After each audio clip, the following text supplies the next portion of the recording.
വളരെ രുചികരമായും വളരെ പെട്ടെന്ന് തന്നെ തയ്യാറാക്കി എടുക്കാൻ പറ്റുന്ന ഈ ഒരു റെസിപ്പി നിങ്ങൾക്ക് ബ്രേക്ക്ഫാസ്റ്റ് ആയിട്ടോ ലഞ്ചായിട്ടോ ഡിന്നറായിട്ടോ ഒക്കെ കഴിക്കാൻ പറ്റുന്ന ഒരു റെസിപ്പിയാണ്.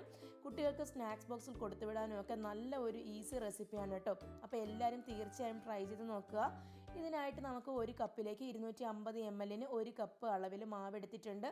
അതിലേക്ക് ഒരു 1/2 ടീസ്പൂൺ ഉപ്പ് ചേർത്തിട്ട് ഒന്ന് നന്നായി മിക്സ് ചെയ്ത് കൊടുക്കുക. ഇനി ആവശ്യത്തിനുള്ള വെള്ളം ചേർത്തിട്ട് നമ്മൾ സാധാരണ ചപ്പാത്തിക്കൊക്കെ കുഴച്ചെടുക്കുന്നത് പോലെ നല്ലതുപോലെ ഒന്ന് കുഴച്ചെടുക്കുക. ഇനി നമുക്ക് ഒന്ന് റെസ്റ്റ് ചെയ്യാൻ വേണ്ടിയിട്ട് മാറ്റി വെക്കാം.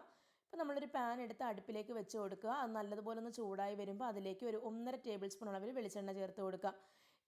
എണ്ണ നന്നായി ചൂടായി വരുന്ന സമയത്ത് നമുക്കിതിലേക്ക് ഒരു 6 അല്ലി വെളുത്തുള്ളി, ഒരു ചെറിയ കഷ്ണം ഇഞ്ചി ഒന്ന് പൊടിയായി അരിഞ്ഞത് കൊണ്ട് ചേർത്തിട്ട് നല്ലതുപോലെ ഒന്ന് വഴറ്റിയെടുക്കണം. ഇതിപ്പോൾ നന്നായിട്ടൊന്ന് വഴന്ന് വന്നിട്ടുണ്ട്. ഇനി നമുക്കിതിലേക്ക് 1-2 പച്ചമുളക് ചെറുതായിട്ട് അരിഞ്ഞത് കൂടെ ചേർത്ത് നന്നായിട്ടൊന്ന് വഴറ്റിയെടുക്കാം. പച്ചമുളകിൻ്റെയും ഇഞ്ചിയുടെയൊക്കെ ഒന്ന് പച്ചക്കുത്ത് മാറി വരുന്ന സമയത്ത് നമുക്കിതിലേക്ക് ഒരു മീഡിയം സൈസ് സവാള ചെറുതായി അരിഞ്ഞത് കൂടെ ചേർത്ത് നന്നായിട്ടൊന്ന് വഴറ്റിയെടുക്കണം. ഇതിലേക്ക് ഒരു 1/2 ടീസ്പൂൺ അളവിൽ ഉപ്പ് കൂടെ ചേർത്ത് കൊടുത്തിട്ട് നന്നായിട്ട് ട്രാൻസ്പെറൻ്റായി വരുന്നത് വരെ ഒന്ന് വഴറ്റിയെടുക്കാം. അപ്പോൾ ഇത് നന്നായിട്ട് വഴന്ന് വന്നിട്ടുണ്ട്. ഇനി നമുക്കിതിലേക്ക് ഒരു പൊട്ടറ്റോ ചെറുതായി ഗ്രേറ്റ് ചെയ്തത് കൂടെ ചേർത്ത് കൊടുത്തിട്ട് നന്നായിട്ടൊന്ന് വഴറ്റിയെടുക്കാം. ഏകദേശം ഒരു 5 മിനിറ്റ് സമയം നല്ലതുപോലെ ഒന്ന് വഴറ്റിയെടുക്കണം. അതിനുശേഷം നമുക്കിതിലേക്ക് പനീറാണ് ചേർത്ത് കൊടുക്കേണ്ടത്. ഞാൻ ഏകദേശം ഒരു 10 ക്യൂബ് പനീർ ഈ ഒരു സമയത്ത് ചേർത്ത് കൊടുക്കുന്നുണ്ട്. നിങ്ങൾക്കിതിന് പകരമായിട്ട് പുഴുങ്ങിയ മുട്ട ഒന്ന് ഗ്രേറ്റ് ചെയ്ത് കൊടുത്താലും മതി. അതല്ലെന്നുണ്ടെങ്കിൽ നിങ്ങൾക്ക് ഇഷ്ടപ്പെട്ട പച്ചക്കറി ചേർത്തിട്ടും ഈ ഒരു ഫില്ലിങ് നമുക്ക് തയ്യാറാക്കി എടുക്കാവുന്നതാണ്. അപ്പം നമ്മുടെ ചാനൽ ഇഷ്ടമായ ലൈക്ക് ചെയ്യാനും ഷെയർ ചെയ്യാനും മറന്നു പോകരുത്. അതുപോലെ തന്നെ നിങ്ങളുടെ അഭിപ്രായങ്ങളും നിർദ്ദേശങ്ങളും നമുക്ക് കമൻറ്റ് ചെയ്യാനും മറക്കരുത് കേട്ടോ.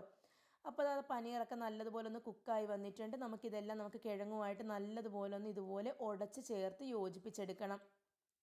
നന്നായിട്ട് യോജിച്ച് വന്നു കഴിഞ്ഞാൽ നമുക്ക് തീ ഒന്ന് സിമ്മിലാക്കിയതിന് ശേഷം 1 ടീസ്പൂൺ അളവിൽ കാശ്മീരി മുളക് പൊടി, ഒരു 1/4 ടീസ്പൂൺ അളവിൽ മഞ്ഞൾപ്പൊടി, ഒരു 1/2 ടീസ്പൂൺ അളവിൽ ക്യുമിൻ പൗഡർ, നമ്മുടെ ചെറിയ ജീരകത്തിൻ്റെ പൊടി കൂടെ ചേർത്തിട്ട് നന്നായിട്ട് ഇതൊന്ന് ഫില്ല് ചെയ്തെടുക്കണം. നന്നായിട്ട് മസാലയൊക്കെ ഒന്ന് മിക്സ് ചെയ്തെടുത്ത് കഴിഞ്ഞാൽ നമുക്കിതിലേക്ക് ഒരു പിടി മല്ലിയില കൂടെ ചേർത്തിട്ട് നല്ലതുപോലെ ഒന്നുകൂടെ ഒന്ന് വഴറ്റിയെടുക്കാം. നന്നായിട്ട് ഇതൊന്ന് വഴറ്റിയെടുത്തതിന് ശേഷം നമുക്കിതൊന്ന് മാറ്റി വെച്ച് കൊടുക്കണം. ഇപ്പോൾ നമ്മുടെ ചപ്പാത്തി മാവൊക്കെ നല്ല സോഫ്റ്റ് ആയിട്ട് വന്നിട്ടുണ്ട്. നമുക്കിത് 1 മിനിറ്റ് സമയം ഒന്ന് കൈകൊണ്ട് കുഴച്ചെടുത്തതിന് ശേഷം ചെറിയ ചെറിയ ബോൾസ് ആക്കിയിട്ട് ഒന്ന് എടുക്കാവുന്നതാണ്. ഏകദേശം ഒരു 9 എണ്ണമാണ് കേട്ടോ നമുക്ക് ഈ ഒരു സമയത്ത് കിട്ടിയിരിക്കുന്നത്. ഇനി നമുക്കിതെല്ലാം നമ്മൾ സാധാരണ ചപ്പാത്തി പരത്തുന്ന പോലെ തന്നെ നമുക്കിതൊന്ന് പരത്തിയെടുക്കണം. എല്ലാം ഒരുപാട് കട്ടിയും ആകരുത്, അതുപോലെ തന്നെ തീരെ നൈസ് ആകാനും പാടില്ല. അതുപോലെ നമ്മളിതൊന്ന് ആക്കിയെടുക്കുക. ഇനി നമുക്കിതൊന്ന് സെൻറ്ററിൽ നിന്ന് കട്ട് ചെയ്തതിന് ശേഷം ആ ഒരു സൈഡിലേക്കായിട്ട് ഇതിൻ്റെ മസാല വെച്ച് കൊടുക്കുക. ഇനി നമുക്കിതൊരു ട്രയാങ്കിൾ ഷേപ്പിൽ ഇതുപോലെ ആക്കിയെടുക്കാവുന്നതാണ്. ഇനി നിങ്ങളിതുപോലെ സെൻറ്ററിൽ നിന്ന് കട്ട് ചെയ്യണമെന്നില്ല, ഒരു ചെറിയ പോർഷൻ ഒന്ന് കട്ട് ചെയ്യുക, ഒരു ഭാഗത്തേക്ക് വെച്ചിട്ട് കംപ്ലീറ്റ് ആയിട്ട് റോൾ ചെയ്തെടുക്കുക. അങ്ങനെ വേണമെങ്കിലും ചെയ്യാം. നിങ്ങൾക്ക് ഏത് ഷേപ്പിലാണോ ഇത് തയ്യാറാക്കി എടുക്കാനായിട്ട് ഇഷ്ടമുള്ളത് ആ ഒരു ഷേപ്പിൽ നമുക്കിത് തയ്യാറാക്കി എടുക്കാവുന്നതാണ്.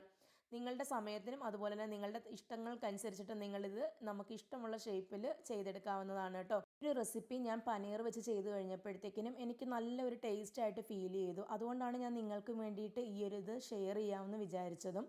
അപ്പം തീർച്ചയായിട്ടും പനീർ നിങ്ങളുടെ കയ്യിൽ ഉണ്ടെന്നുണ്ടെങ്കിൽ പനീർ വെച്ച് തന്നെ ചെയ്ത് കൊടുക്കുക. അതുപോലെ തന്നെ മുട്ട വെച്ചിട്ടാണ് നമ്മളിത് ചെയ്യുന്നതെന്നുണ്ടെങ്കിൽ നമ്മൾ ക്യുമിൻ പൗഡർ അല്ല, പകരം നമ്മൾ ഗരം മസാലപ്പൊടി കൂടി ചേർത്ത് കൊടുക്കണേ. അപ്പോൾ ഇതെല്ലാം തയ്യാറാക്കി എടുത്ത് വന്നിട്ടുണ്ട്. ഇനി നമ്മളിതാ ഇതുപോലെ ഒരു പാൻ വെച്ച് കൊടുത്തിട്ട് അതിലേക്ക് 1 ടേബിൾ സ്പൂൺ അളവിൽ വെളിച്ചെണ്ണ ഒഴിച്ച് കൊടുക്കുക.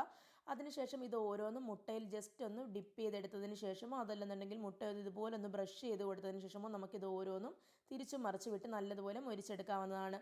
ഞാനിപ്പോൾ ഈ മുട്ടയിലേക്ക് ഒരല്പം മല്ലിയിലയും അതുപോലെ തന്നെ ഒരല്പം കുരുമുളക് പൊടിയും കൂടെ ഒന്നും ചേർത്ത് കൊടുത്തിട്ടുണ്ട്. അതിനുശേഷമാണ് ഇത് ഇതുപോലെ ഒന്ന് ബ്രഷ് ചെയ്ത് കൊടുത്തിരിക്കുന്നത്. ഇപ്പോൾ നമ്മുടെ അകത്തിരിക്കുന്ന ഫില്ലിംഗ് ഒക്കെ നല്ലതുപോലെ തന്നെ കുക്കായിട്ടിരിക്കുകയാണ്. അതുപോലെ തന്നെ പുറം ഭാഗം ഒന്ന് നല്ലതുപോലെ മൊരിഞ്ഞ് വന്നു കഴിഞ്ഞാൽ നമുക്കിത് എടുക്കാവുന്നതാണ്.